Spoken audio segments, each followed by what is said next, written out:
power of one. Today, we're going to discuss gun violence in the city of Philadelphia. Shootings are increasing at an alarming rate, as well as homicide. There are many people making pleas for shooters to stop and think about how they will affect so many families, friends, and community members in a negative way. I strongly believe we all need to work together to make a change in our city. My guest today is District Attorney Larry Krasner. Today we'll be discussing how the shootings are affecting so many of us. Welcome, DA Krasner. Again, welcome, Larry, to the show, and thank you so much for coming on. Let's discuss this gun violence that's going on in the city of Philadelphia. The shooters, are these repeat offenders? Have they been apprehended and then released? So number one, thank you for having me on. It's always a pleasure to see you. And in fact, you and I we've had a number of meetings in the past because of the important work that you have done for so many years for victims and survivors and all the insights you've been able to offer us, including on individual cases where we really needed to do something more. So thank you for having me on. Your question is, are they repeat offenders? So let me talk a little bit about the process so I can fully answer that. The way it works in Philadelphia is historically it has been the police that investigate shootings. It has been the police and the DA's office together that investigate homicides, even when the homicides are by shootings. That's changing a little bit now. There is a closer collaboration now between the DA's office and the police over shootings because we face this crisis. But in general, the way it works is police try to solve the crime. And it's challenging. It's challenging for a lot of reasons. I can tell you right now that even though we are closely collaborating, we're trying to assist the police department. Of the many shootings that we have had in the month of August, only about 9% are cases where the police have concluded that they've solved the case. If we look back another month, we look back to July of 2020, of the many shootings we had in July of 2020, they've solved about 14%, right? That's a problem. It's a problem when 9 out of 10 shootings are not getting solved fairly quickly. It's a problem when 8.5 out of 10 shootings the month before are not getting solved fairly quickly. But it's a common problem, and it's a common problem that's been building for a long time. There's such a lack of trust on the part of witnesses and survivors and victims. There's such a lack of trust that a lot of them don't really want to come forward in a courtroom. They don't really want to talk about what has gone on. There is, of course, this anti-snitch culture, even though the truth is that most of these witnesses aren't snitching because they weren't participating in the crime. They just happen to have seen it on the street. The anti-snitch culture has gotten to the point where, young people in particular feel like if they are simply eyewitnesses to something terrible that was done to a neighbor of theirs, that they'll be in trouble or they'll be against the culture if they come forward. These problems are many, many decades in the making, right? But the point is that when you have that low level of solving cases, and it does get better because over time, more cases get solved, even if you have a situation where 30% of the cases are getting solved, you still have people who are shooting who are getting away with it 7 out of 10 times, right? My office doesn't even see the case unless and until it has been solved. And yes, we're working with the police, but they remain the primary investigators on all shootings here, right? Once we get them, what the statistics show is that we almost always prosecute the case and bring the case. And we take it really seriously, even though we believe that there has to be a different and a more merciful approach to things like jumping a turnstile on the subway, or something like being a person who is addicted to drugs and possesses a small amount of drugs for their own use, even though we believe that those people really shouldn't be in jail, or people who simply have mental health issues for nonviolent offenses or homeless shouldn't be in jail. We have always said that allows you to focus on the most serious crimes, and the most serious crimes are the ones that rip apart society.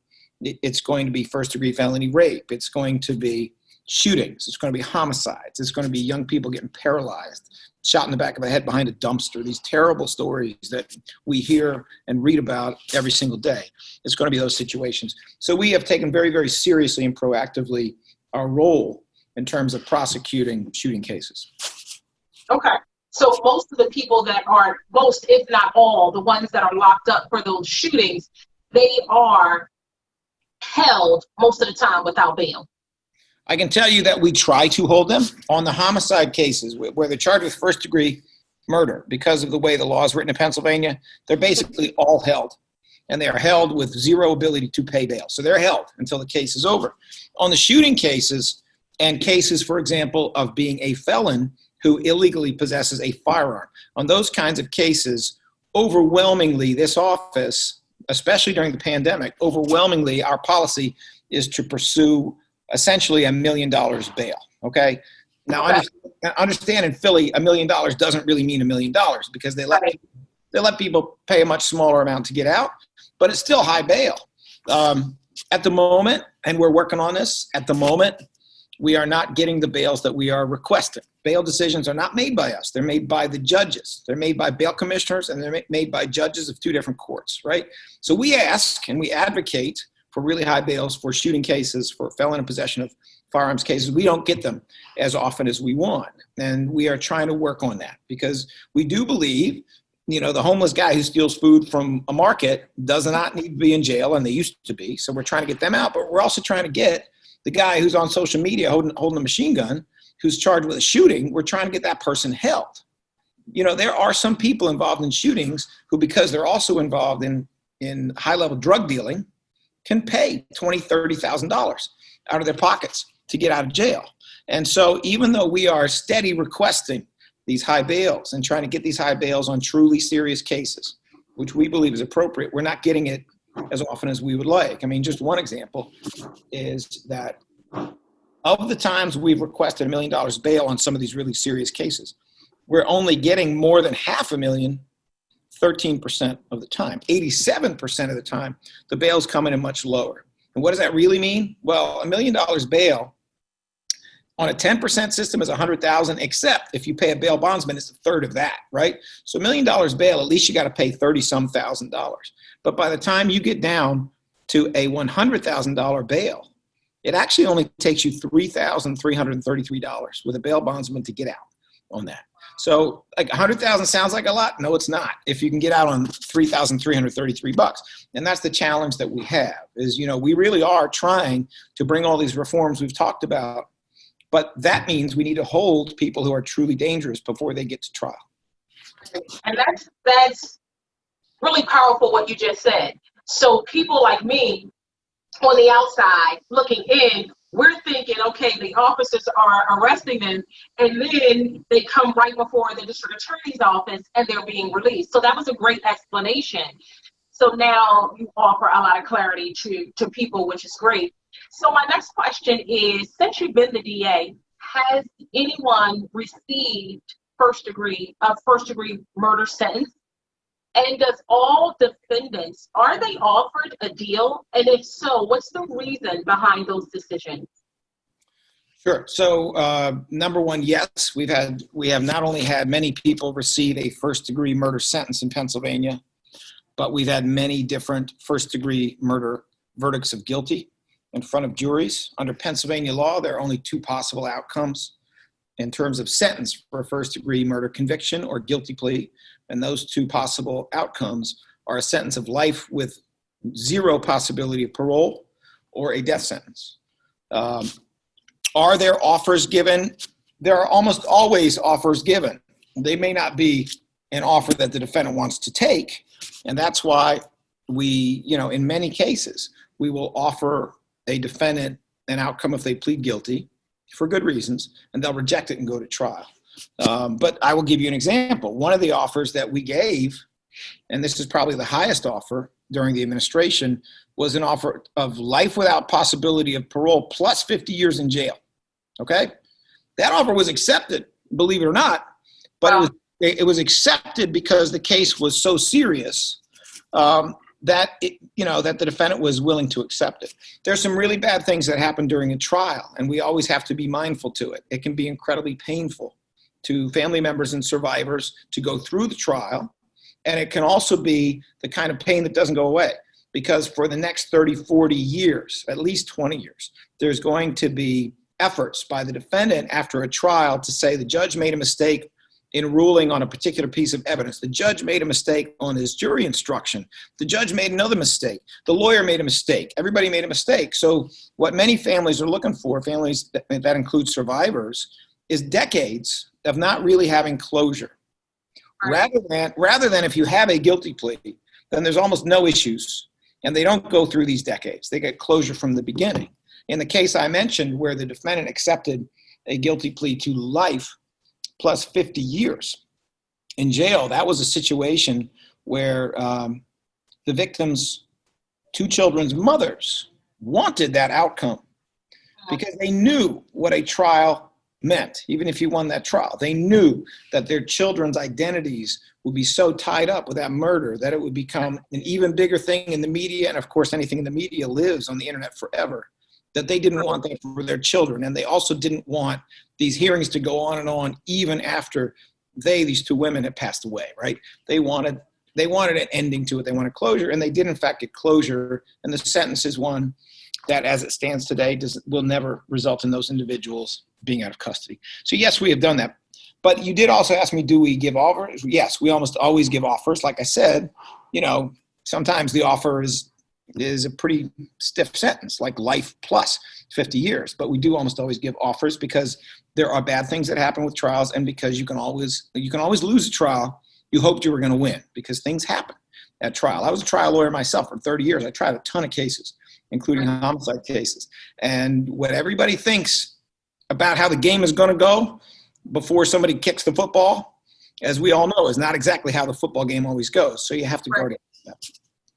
Okay. And that was good, that example of the case that you gave. And now that family does not have to be re-victimized of calling people on the stand, which is important. And that worked out well for that family. Like you said, you and I have been in a million meetings, and people are continuing to speak about how to prevent crime. So do you think crime can be prevented in the city of Philadelphia, or how do we dramatically reduce the crime in the city of Philadelphia? So that's a wonderful question. I think there's a short-term answer and then there's a long-term answer. Okay. The short-term terrible news is about shootings and it's about homicides. It is almost the same terrible news all over the country. If you actually look at cities that take a very old kind of law and order approach to crime, they are also experiencing, 25% plus increases in homicide shootings. Same story when you look at cities that have more of a reform attitude like Chicago or Philadelphia. We're experiencing the same spikes. And yet all across the country, for the first time in a century, overall, we're seeing crime go down. Crime going down while homicides and shootings go way up is unique. Like we've never seen that before, right? It's something extraordinary. So the short-term solution has to take into account that we're in a pandemic. It means policing has changed. They cannot do exactly the same things they used to do. Courts all over the country are closed. People may not know this, but the courts in Philly have been 95% closed since the middle of March. We are now at the end of August. It's never happened during my career of 33 years that courts were closed for more than a few days. Has a big effect when you cannot try cases and you cannot get guilty pleas.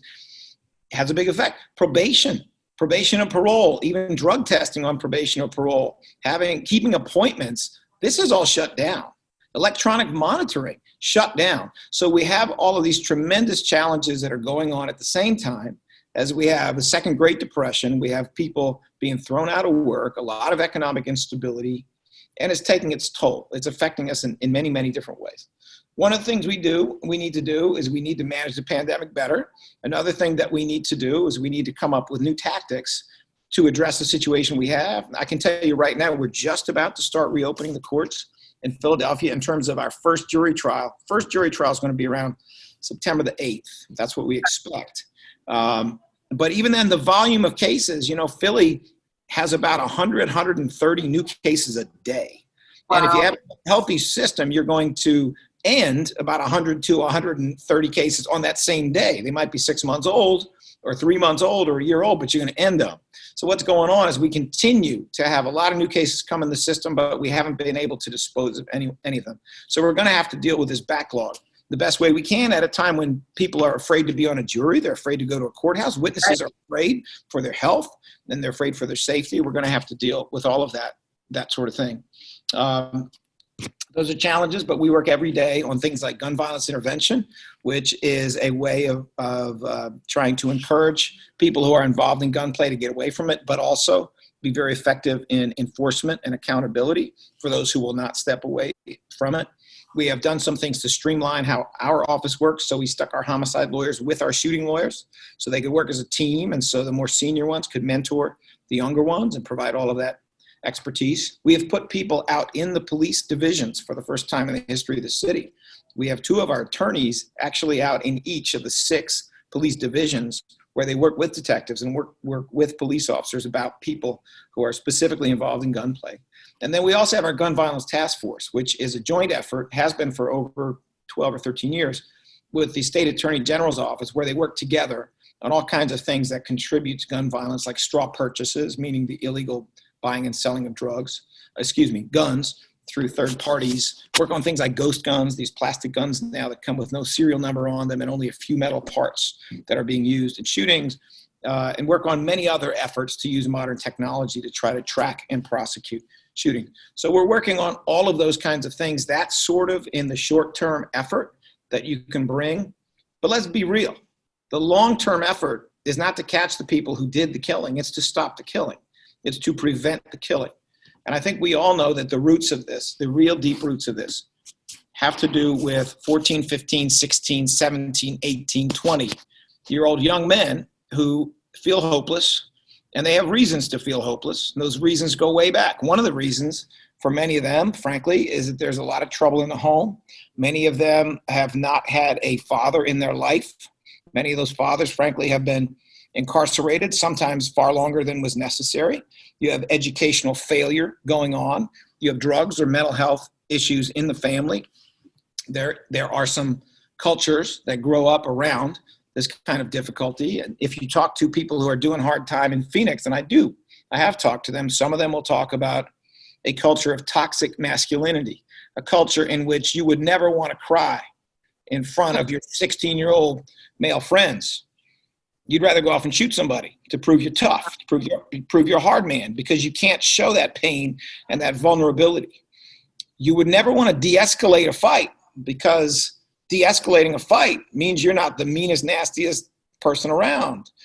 And the priority is to be the meanest, nastiest person around. These are cultural things that people who have done 10 and 20 and 30 years are trying to dismantle. They're trying to break it down as they come down, and that they recognize in their own lives. We have to be willing to recognize that when a young person, and I was young, I was 16, and I was pretty stupid, because that's kind of how you are when you're 16, when they don't see financial security in their future, when they don't see achievement, when they don't believe they're going to get a fair shake in their future, when they don't think that they're going to make it to 30 because all their friends are getting shot to death. Right. When they're locked into, well, they killed one of mine, so I got to kill one of theirs. Or I have to carry a gun, even though I don't want to use it, I'm in danger. So I have to carry a gun all the time. Terrible things are going to happen. Imagine a world where we said, oh, you want a hand grenade? Okay, go buy a hand grenade. You can have a hand grenade. And I know it sounds silly, but imagine that world. You would hear explosions all over town, because when they're everywhere and there's more hand grenades than people, you're going to hear explosions happening all over town. You only got to be dumb for 5 seconds to pull the pin. Well, it's the same thing with guns. When they're everywhere and you're 16, and that means you're pretty dumb, and you only got to be dumb for 5 seconds to pull the trigger, they're going to go off. So we need to look at what has worked in the long run in other places. Look at Los Angeles, where they've had some tremendous success. Look at some other places. What has really worked is tens of millions of dollars of investment in community-based organizations, including ones like you've been involved with, but tens of millions of dollars going into those community-based organizations, CBOs. And what that correlates with, what you see over time, is you see a reduction in crime, reduction of violent crime, and also a reduction in the number of people who are in jail, which allows for the money that would have been spent to keep them there to go into the things that actually prevent crime: education, treatment, economic opportunity, job training, dealing with trauma, all of those things. That is the long-term solution. And unfortunately, what this country did a long time ago is they decided we didn't need mental health. We just needed jails. And we didn't really need public health. We just needed jails. That's how we're going to deal with addiction. We have answered almost all of our social problems for a long time by just saying, put them in jail, lock them up. It's backfired, and it's backfired badly in the direction if we want long-term solutions. Yeah, and that is a shame. And you touched on quite a few things. And we have a community program called Stand for Something, where we go into the Philly schools and we educate the youth on victimization and bullying. And it's just heartbreaking to hear some of them say to me, Miss Nelson, you're either going to be the predator or the prey. So they're forced to be like the predator. This is how they have to live. So you touched on that, which is, it's amazing. And then some of them even told me, Larry, they're not afraid to die young, and they think they're going to die young. That's disturbing to me, that this has become the norm with a lot of our young people. Because when I turn on the news, that's what I'm hearing. These young African-American men getting shot. Now you're hearing more about women who are getting shot. And those poor babies that are caught in the crossfire, it's unbelievable. It's just heartbreaking. And it's horrible. And during the pandemic, it seems like it just went haywire. So I am so confused. I'm afraid. I have two babies. I call them my babies, but they're 24 and 26. I have two grandchildren, 3 and 2. I'm afraid for my family to walk the streets of Philadelphia. I'm just afraid. So I think we need to all work together. Another thing you touched on too is people coming to court that are really afraid to testify, and the snitching piece. But there are victims that we deal with out of Northwest Victim Services that are really afraid to testify.